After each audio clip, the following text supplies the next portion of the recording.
Howdy there, folks. My name is Davis Aho. I'm a euphonium player, and this video is aimed at all the other euphonium and baritone players out there using large shank instruments. In front of you are 4 different brands of mouthpieces, but there are 6 there. The last 3 here are all Denis Wick products. And before we get any farther, I'd just like to say that I am not sponsored by any of these 4 companies: Bach, Schilke, Shires, or Denis Wick. My opinion, I hope, is going to be as unbiased as it can be. However, to ensure that, I want to make sure you know that you should not pick a mouthpiece just because I like it, but should instead pick a mouthpiece because you like it. You should always take the opportunity to try before you buy. And when I say try, I mean take a look at how you sound when playing different instruments, because that is what matters the most as euphonium players. What we do is try and sound as good as possible. The meaning of euphonium is good sounding, right? So, let's get one. Now that I have one in my hands, this is my personal horn. It is probably going to be a little different than your horn, because every single horn is different. And therefore, every single one acts a little bit differently from every single different mouthpiece. Little factors in manufacturing create big differences in their actual use. So this Bach 5G might be different than your Bach 5G. And this Denis Wick SM3 might be different than your Denis Wick SM3, as is this Adam Z1 different from your Adam Z1. And that's even more different if you're using a different brand. So, let's go ahead and get into it. I hope you enjoy this. First, what we're going to be doing is trying to show you my range on all of these mouthpieces. You might be able to play higher than me, you might be able to play lower than me, but what you will hear is what I can do on each of these in the time that I've had them. Most of these mouthpieces are from friends of mine. My daily writer is amongst them, but I'll let you figure out which one that is. It'd be a fun little game for you guys to try and find that in the comments. Again, let's get the show on the road. First up is the Bach 5G.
I think that's as close as we can get today.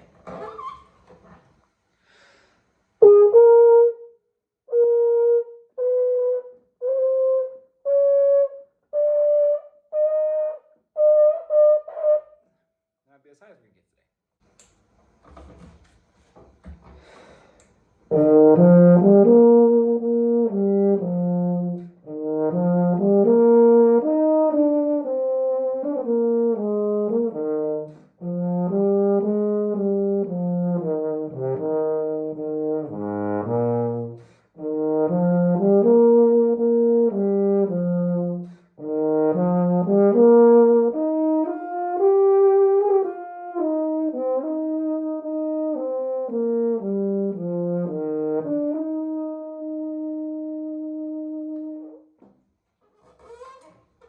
Next up is the Schilke 51D.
Again, I think that's as high as we're going to get today.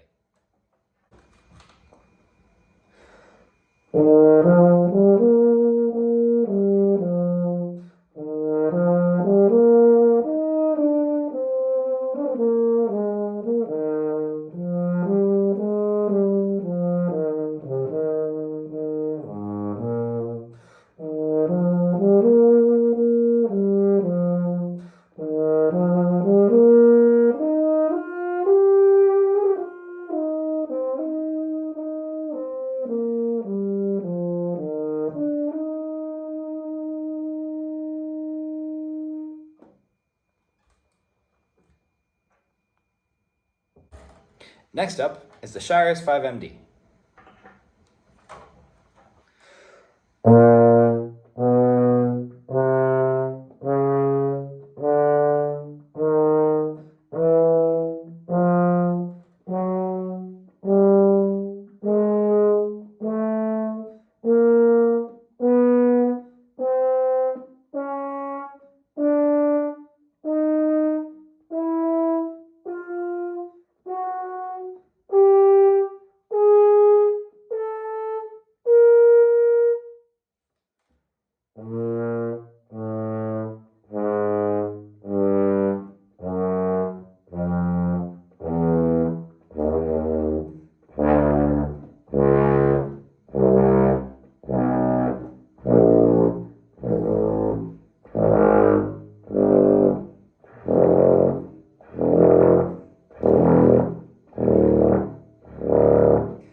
Next up is the Denis Wick London 4AL.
next one on the list is the Denis Wick London SM4. SM3.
Next is the Denis Wick London SM4XR.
Here are my personal thoughts on each of the mouthpieces that you heard here today. I like the SM3, which I played the most. This is my daily writer. This one I like for its open sound and its great projection and its flexibility. Frankly, it is a fantastic mouthpiece. Stephen Mead really got it right when he designed this mouthpiece, in my opinion. Your results could be very different. Your favorite could be the Bach 5G, which I couldn't get as high on and everything else, as well as that Schilke 51D. Both of those are very valid and very, very solid mouthpieces. Here's what I liked about each of them. I like the sweetness of the sound of the Bach 5G. I like the smoothness of the Schilke 51D. Each note feels like it flows pretty well. The Shires 5MD, I like how precise it is. It's very accurate. The 4AL, it's classic, just like the Schilke 51D and the Bach, but I like its rich, dark tone so much. It's a wonderful sound. As well, it's very versatile. And the SM4XR, clearly, it's got some good use to it and a lot of innovation that went into it. I have never seen a mouthpiece which rounds out at the ends like that. This is a much more standard, where it's kind of more of a sharper drop on the ends, right there. Look at how round that is.